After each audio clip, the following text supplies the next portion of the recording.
Hello, everybody. Welcome to our first webinar with Scout, our partner Scout. And today we'll be covering the cybersecurity and modern workplace.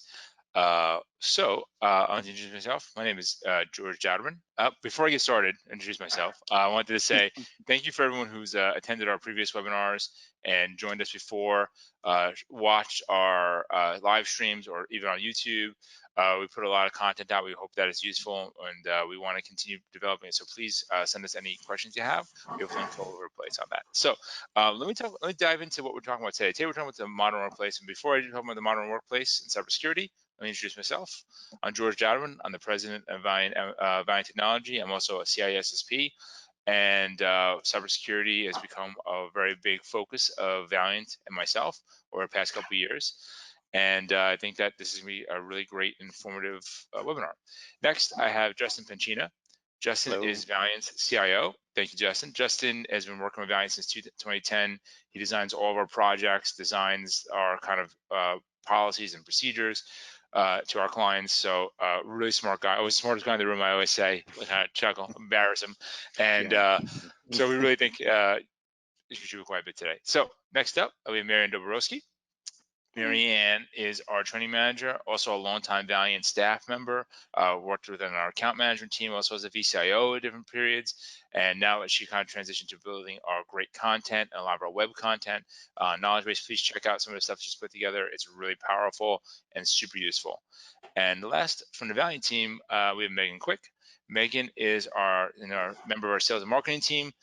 She handles a lot of the inbound requests and kind of coordinates everything for our team so that and just gets down dirty with everybody. So she's the first person in the chain. So with that in mind, I want to introduce our great partner, Scout, Stephen Archiolo from Scout, and Kevin Williams. Stephen, why don't you introduce you and Kevin? Sure, thanks, George. So good afternoon, everyone, and again, thanks for joining today's webinar. My name is Steve Arcolio. I'm the channel sales executive for Scout. And it's my job to help Valiant Technologies deliver enterprise-grade cybersecurity solutions that are designed for small and medium-sized businesses. On the call with me today is one of our sales engineers, Kevin Williams. And Kevin, why don't you say hello to everybody on the call?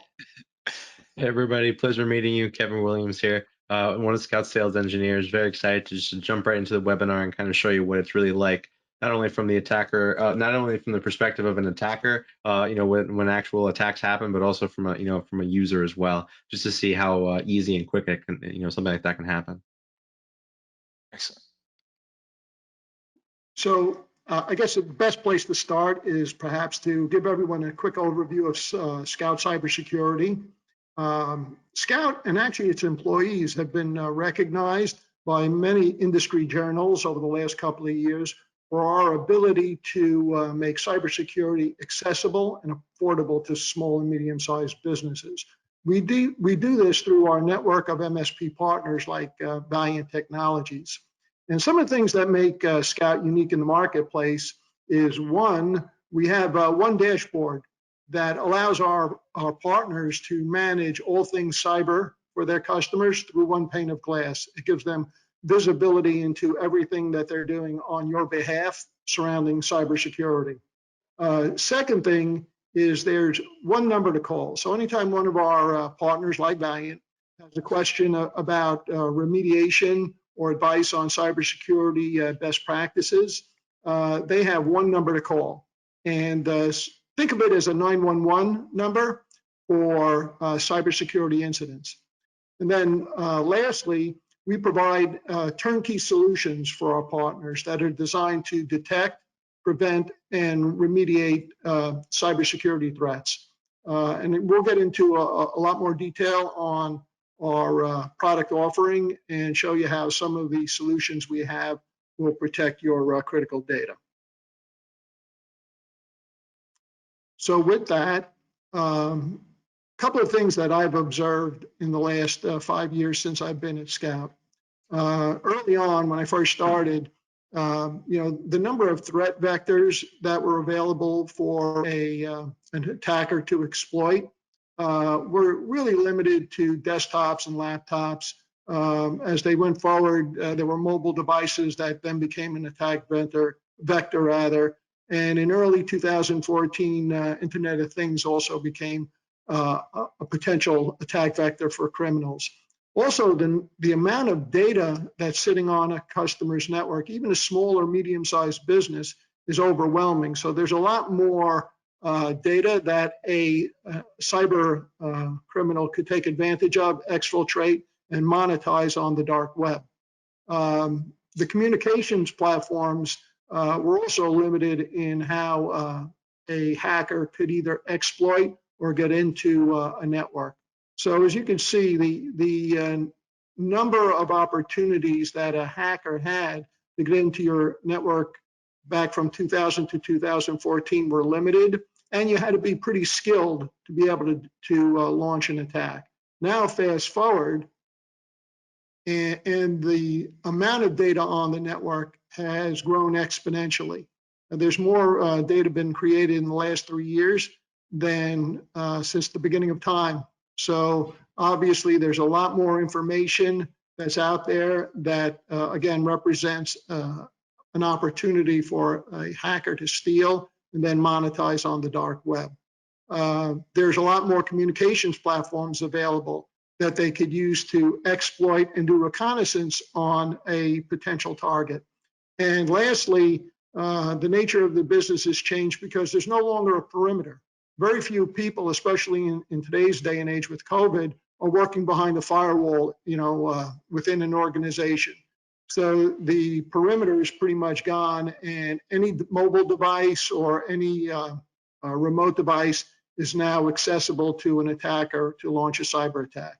So, what we're saying here is it's cyber Armageddon for small and medium-sized businesses. Right. It's really terrifying, powerful stuff. And I think part of the issue is something that we want to define next, which is Marianne kind of walking us through how we define a modern workplace and how that works. Yeah, absolutely. I mean, we're just going to briefly go over some of these tenets of the modern workplace. If you are interested in going deeper into it and really want to explore what the modern workplace is, we actually do have another webinar on the modern workplace alone. So you can check out our YouTube, Valiant Technology, if you do want to see that. But let's briefly go over each of these pieces. The biggest thing about the modern workplace and how we define it are these 5 different sections. So one thing that we see a lot now is the mobile workforce, and some of that is people working from home, whether it's part of the time, all of the time, or if they're also just doing some work on the go on their mobile devices while they're on their commute. So that creates this great efficiency, a lot of convenience, but it also increases the number of attack vectors, as we were talking about before. Another one is open lines of communication is huge. It's not just email anymore. It's expanded to multiple platforms and even things like social media ways to contact your clients or your other coworkers. So again, it's very convenient, it's very innovative, but that is opening a bunch of different lines for possible attack vectors. Just think about all the news about online video conferencing and how there's been an increase in scams going through that. So that's a really interesting thing that's coming, that's been happening in the modern workplace. Usage of modern tools is a great one. I know Stephen mentioned IoT devices, Internet of Things. Everything's smart nowadays. Everything's connected to your network or has the potential to be.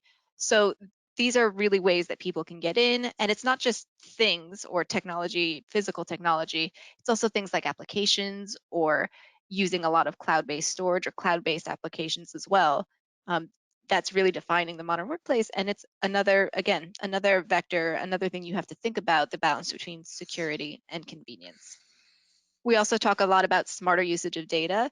That's a really great way to make better informed decisions, help with efficiency, and use all this information in a way that's going to improve your business and get you a better return on investment.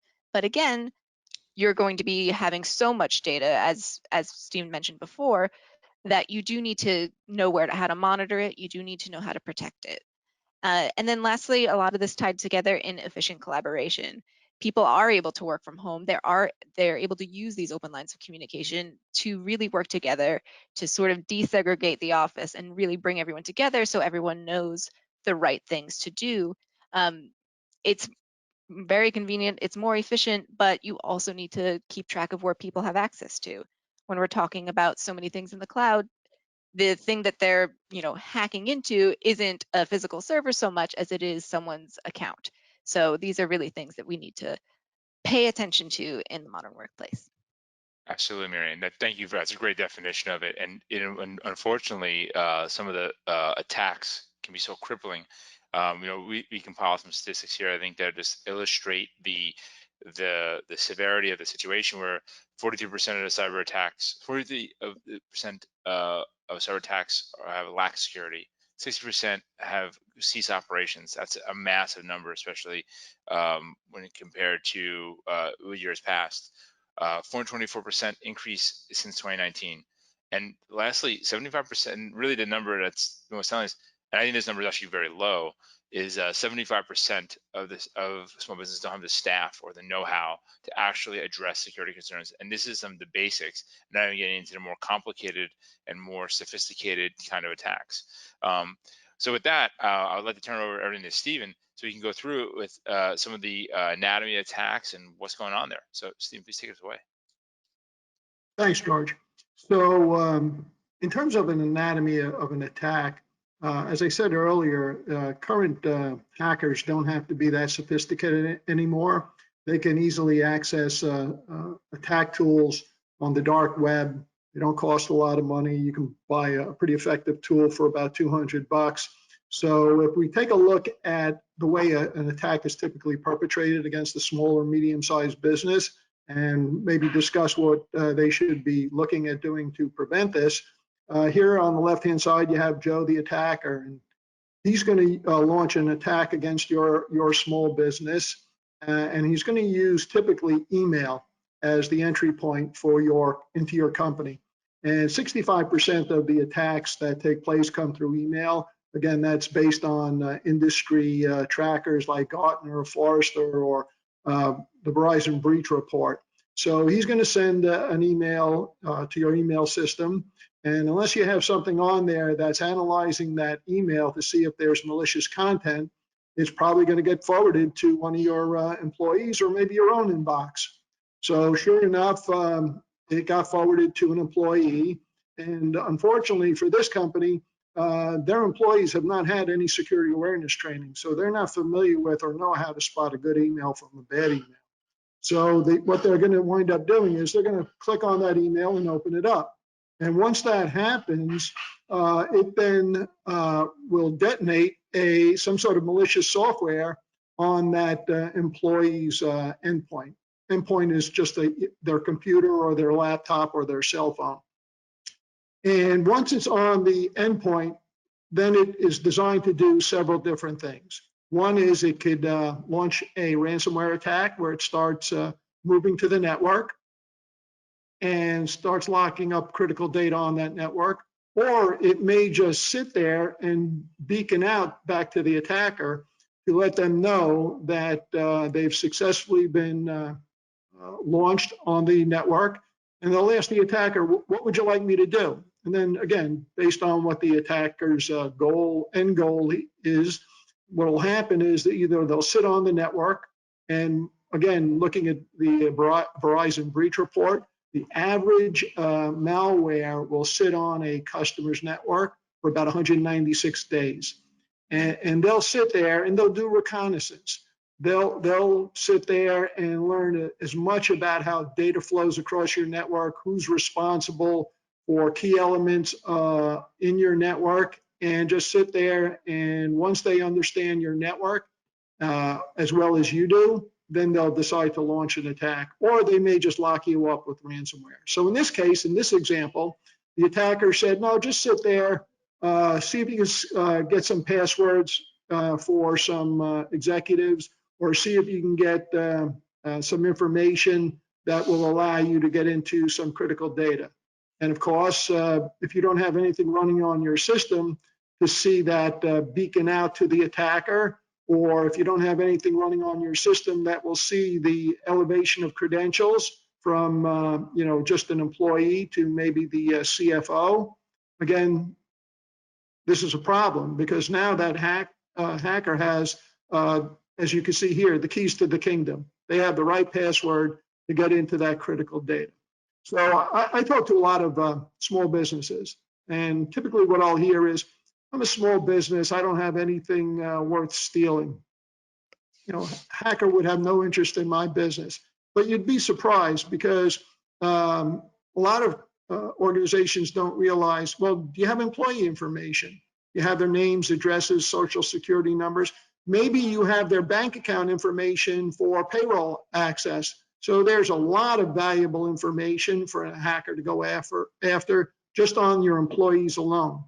Your processes. So do you use electronic wire to either pay or accept payments for your business? So again, if I'm in there and I could see how a wire transfer gets executed, that's valuable to me. Now I could steal money from you.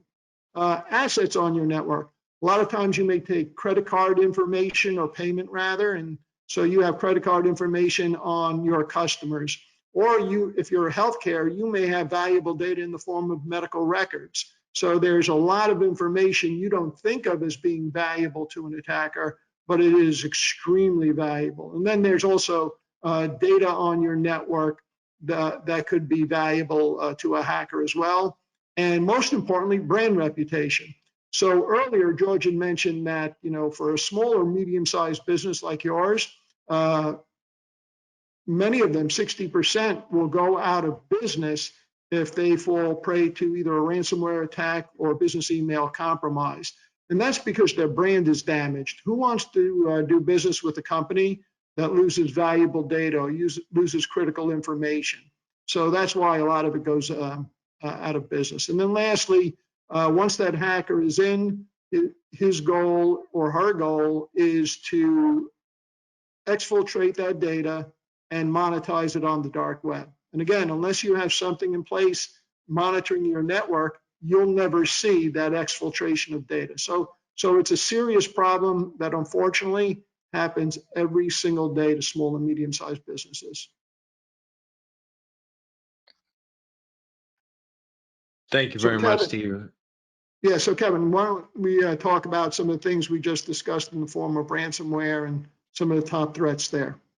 Yeah, I mean, ransomware is huge. I mean, and not only from your explanation, but it's something that we're seeing every single day. From talking at a friend's home, and next thing you know, they're telling you that they clicked on an email they shouldn't have, all the way to something that's happening at a dentist office, a doctor's office. It happens everywhere, right? And how does it happen? Realistically, it really causes operational downtime. It spreads like wildfire. Like this is something that, if you're not paying attention, don't have the right tools in place, it's something that can literally spread, and the entirety of the organization can be locked up within a matter of minutes or hours. And from there, you're not necessarily looking at what the next step is. You're kind of freaking out at the fact that you don't have your data anymore.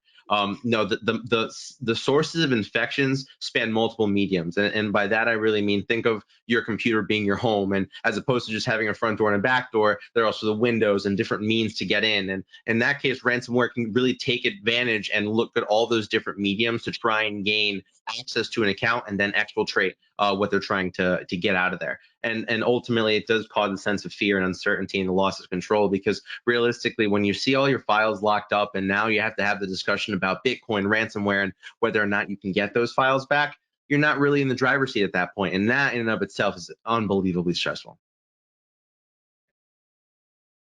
Now, in the transition to 2022, we're really seeing a big switch in everyone moving over to the cloud, as opposed to seeing what traditionally was on-prem. And what Gartner is really suggesting is that through 2022, at least 95% of the cloud security failures that are going to happen are going to fall onto the customer themselves. And the reason isn't necessarily because of the technologies they have in play. It's based off of the setup and implementation of that transition to the cloud. So partnering with a valued MSP that can really get you to where you need to be, so that you're not necessarily falling victim to vulnerabilities based off of a misconfiguration, that's something that is truly avoidable, as opposed to saying the tools aren't necessarily good enough.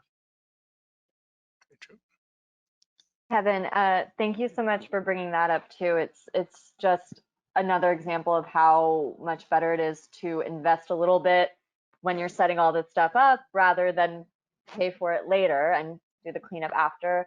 I just really quickly want to define a business email compromise, which is a huge threat for small businesses. Business email compromise is defined as a cybercrime that utilizes email fraud to cause a negative outcome for the targeted organization or business. It explicitly exploits how much reliance your consumer or all of us have on email to conduct so many of our personal and business matters. And a big part of business email compromise includes invoice and wire transfer scams. Just to give you guys sort of a real world anecdote, George and I fielded a call from a prospect a while back because they had lost a huge sum of money because the customer got an invoice from them and the customer was a good customer, paid it back, and that money is gone and so is that customer. And just to bring up what Steven said earlier about, reputation, it's about how do you guard against that and make your customers feel safe doing business with you.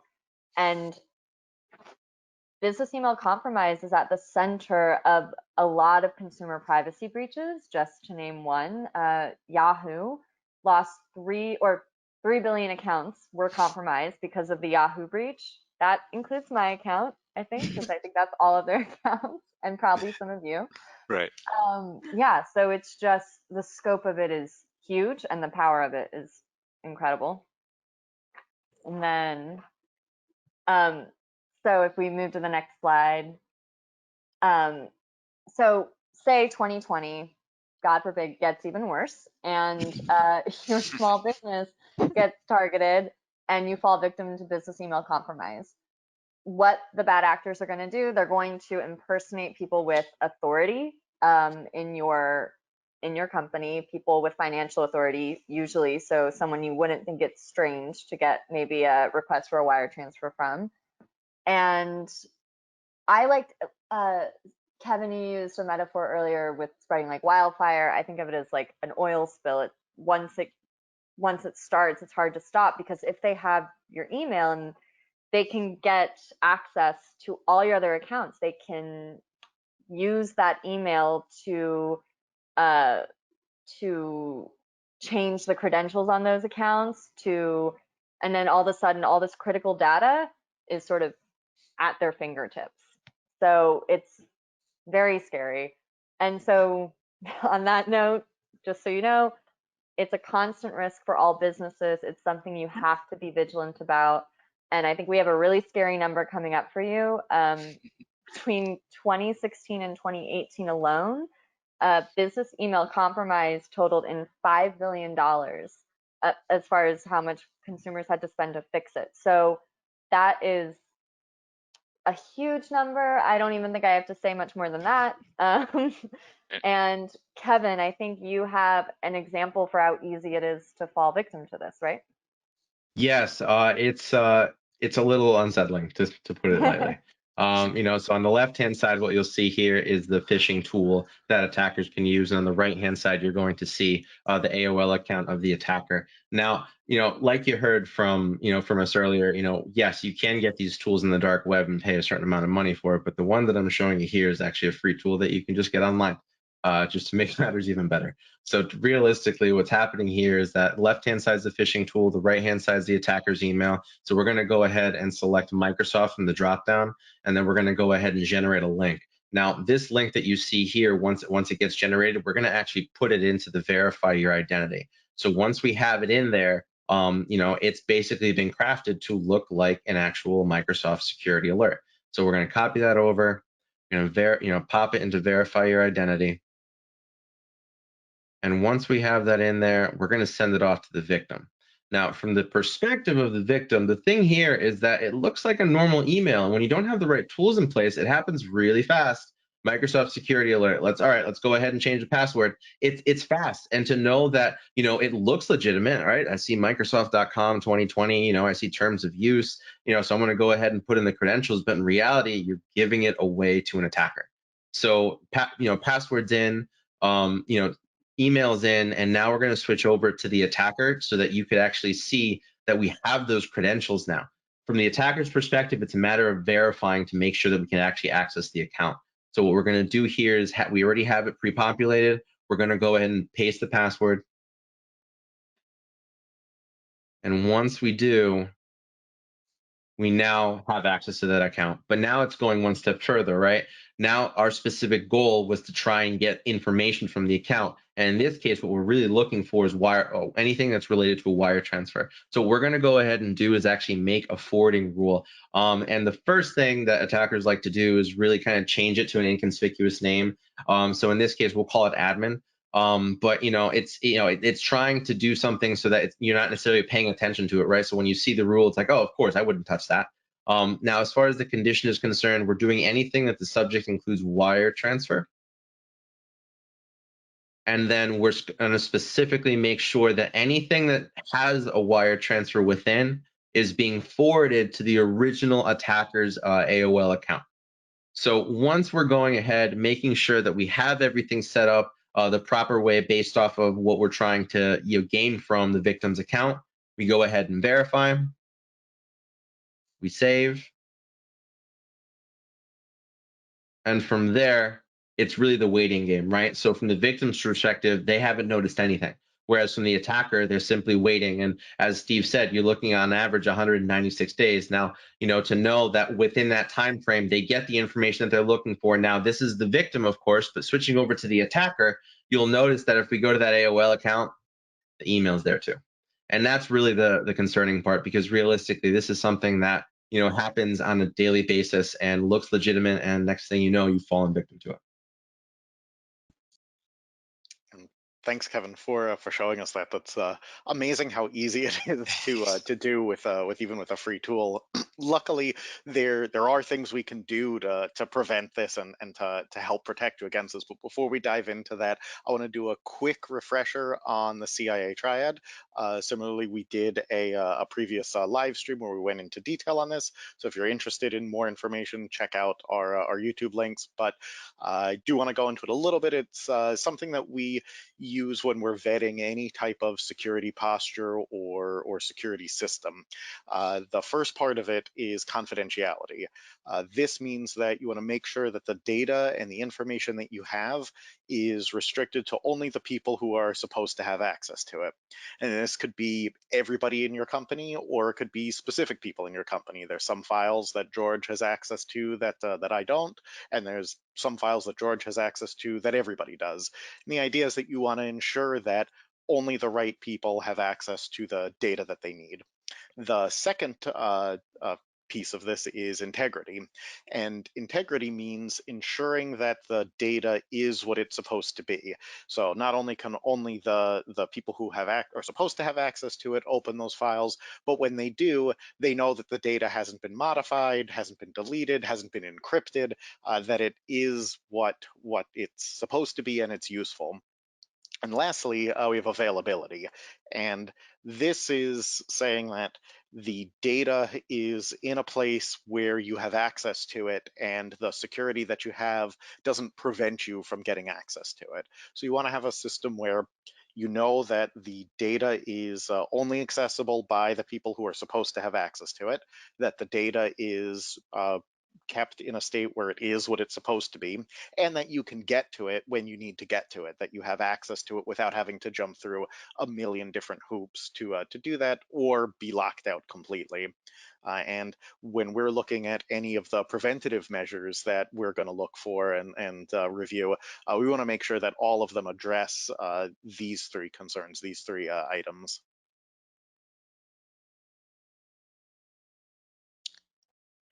Perfect. Thank you, Justin. Let's kind of switch gears and talk about some preventative measures. Now, as far as Valiant is concerned, there is a remote workforce security bundle that we're able to really provide to customers. And the beauty behind it is that we're combining a number of different tools so that you have a layered approach when it comes to cybersecurity.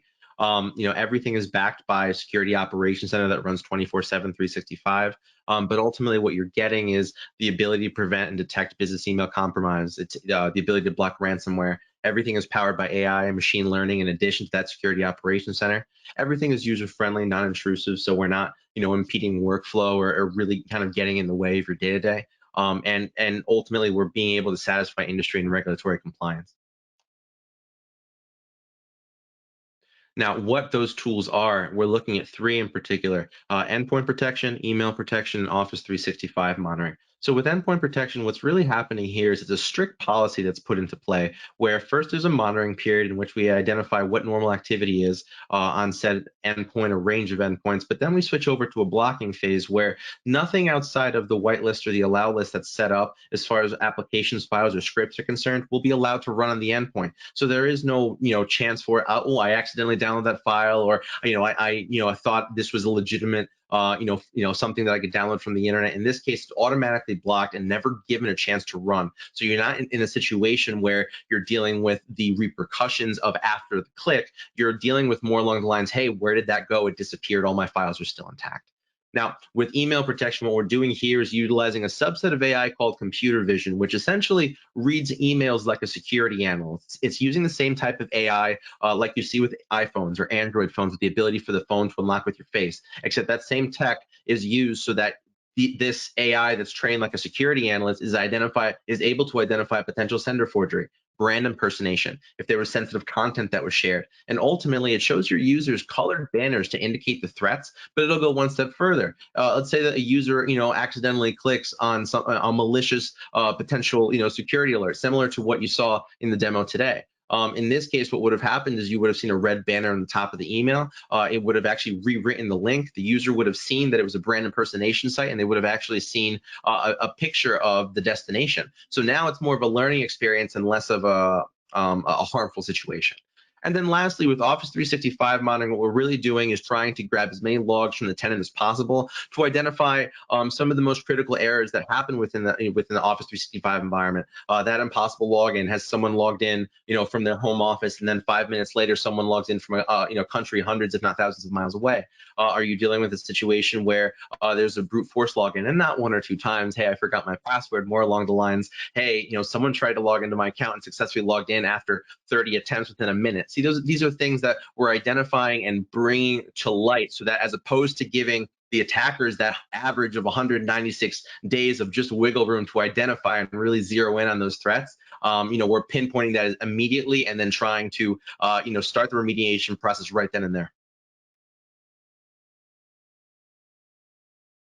Now, from a preventative measures perspective, what we're focusing on here is email protection. So a couple of the things that you want to use are multi-factor authentication and strong passwords. That's critical. If you have the ability to enable email encryption or utilize a tool that provides that, please do. Implementing strong phishing protection is always critical. Training and testing your users regularly is very big, because in this case, as opposed to looking at your users as someone that can really make the company vulnerable, you could bring them back into the security equation. So now they're becoming more of an asset and helping with potential security risks that arise, user to user. Enhanced filtering, so content filtering, image identification, and of course, when possible, please configure DMARC. Now, as far as the 5 tips to prevent phishing, one of the things you want to do is not click links or open attachments first when you see an email. Check the from address. Is it actually coming from Microsoft, or is it coming from an AOL account or something else entirely? If there are pixelated images or poor grammar or spelling within the email, that's a pretty big red flag. Verifying the sender over another medium, whether it's a phone call, a video call, a Zoom call, whatever it may be, to really make sure, is this legitimate request? And then using a layered approach, right? So we're not necessarily relying on just one tool to say, hey, this is everything that you're going to need in one shot to protect yourselves. It's a layered approach to make sure that you're getting the best, to make sure that ultimately you're being protected from multiple facets of where attacks can come from. Now, the second preventative measure is really to talk about wire transfers, right? So, there are a number of different things that you could do to prevent yourself from falling victim to something like this. One of them is multi-confirmation, like discussed, right? So you want to make sure that if you receive a request, For a wire transfer via email, you're confirming over the phone. At least another medium to make sure, is this actually the person that's asking for the money in any capacity? Using common sense. If something seems out of the ordinary or just doesn't seem like what normally happens, question it.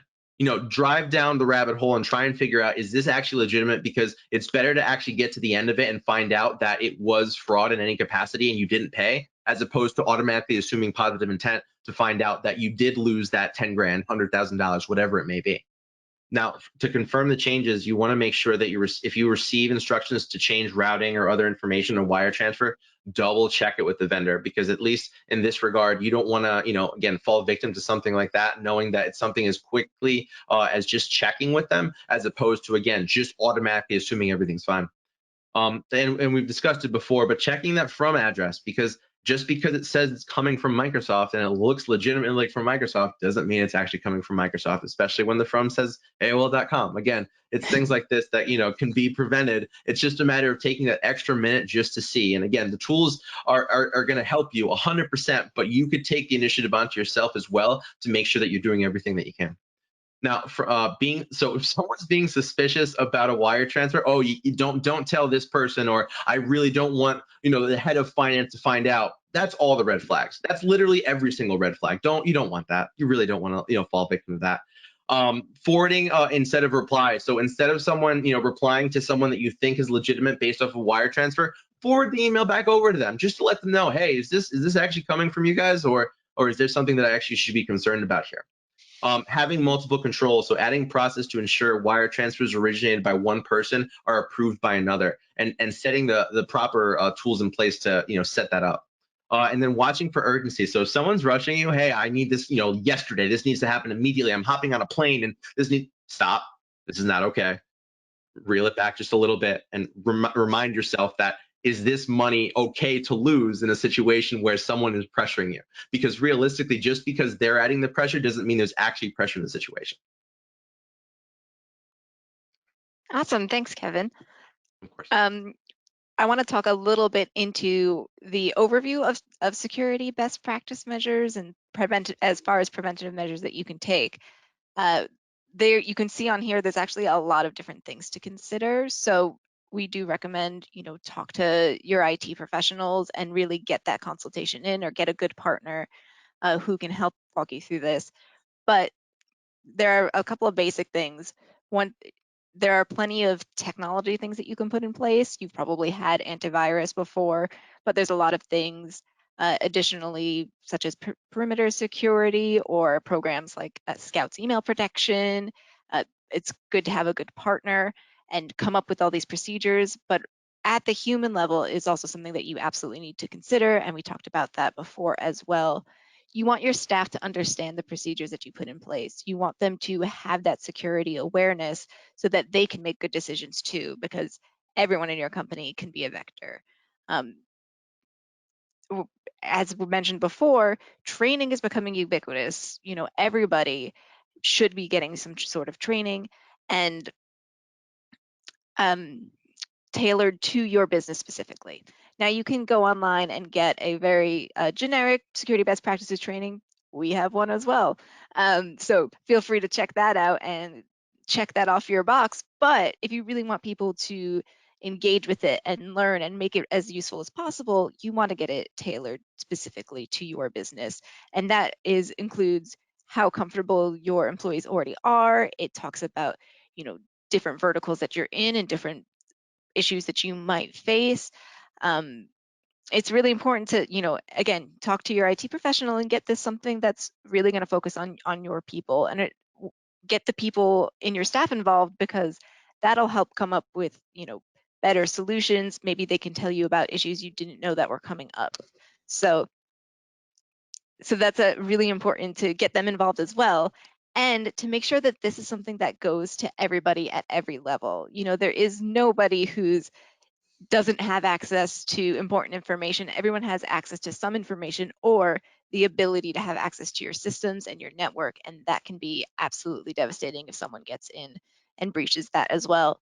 And there's also no one who is too important or too busy to get training, because again, imagine if someone has if your executive has business email compromise, what is that going to do to your business? What is the damage that they can, inflict just by having access to that one person's email? So it is really important that it becomes established as something that is essential to everyone at every level. And there are added benefits to the training as well.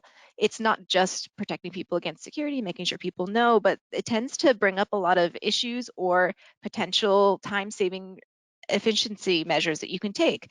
So when you're having these conversations, your staff might be bringing up some workarounds that they're using that they're not supposed to be using, and you can find a better way to do things. And in general, training just helps increase staff job satisfaction because they're getting more information, they're feeling like they can do more, and they're more likely to follow the great security best practices that you put in place. Excellent. Thanks, Marianne. That was great. Really useful. And I just want to say, a lot of what we're doing is we think that the security has become so complicated and so ever changing. And that's why we ended up partnering with SKOUT as a company. Jess and I did a pretty extensive search of tools and partners and, just being increasing our security stance and our footprint. We decided that partnering with a great partner like SKOUT who can extend our tools, and we have some great integrations with them.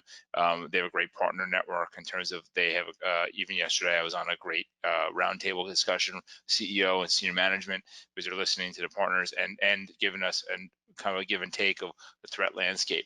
So it's super useful and it's great. And really at the end of the day, what we want to do is be that core go-to provider for our customers to have and in the end have great outcomes, protect them and give them a competitive advantage and really follow like what we think is a core value what an MSP brings. So with that, I want to say we have some great resources put together.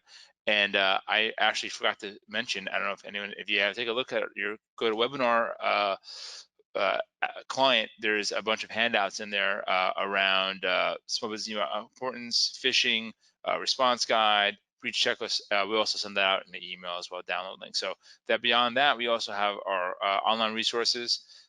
And we are also offering a cybersecurity health checkup. Just contact Megan. Her email is right there, mquick@thevaliantway.com. And we'll go through some of the more important kind of core things. I think some of the Valiant customers will be in good shape, but if you don't, we can definitely address that. With that, I just want to say thank you for everyone for joining us today. And I want to say thank you to Matt Fox for doing a great job of producing this. He's always in the background making us look good. So thank you, Matt. And I want to really thank Stephen and Kevin for joining us today. Awesome guests, really engaging. Kevin, that Z Fisher thing, I was playing with it, fascinating. It's just really all too easy, right? And as always, Marianne, Megan, Justin, thank you for putting this on with me. It would not be possible without you guys' support and hard work. So thanks everyone. And if you have any questions, please join us. Actually, if you have questions, please send it to us. You can download the presentation. And we're doing a really cool one next Thursday, on Thursday, October 18th. We're doing a webinar on identity management. I think that beyond some of these countermeasures we can do, identity management is one of the core stances and measures you can take as a small business to protect yourself. As they mentioned before, the lack of perimeter changes since there's no perimeter, we have to start saying the identity is the piece that allows us to give the confidentiality, integrity, and availability to our customers. So with that, thank you very much. Thanks everyone, and hope to see you all soon. Bye now. Bye-bye. Bye.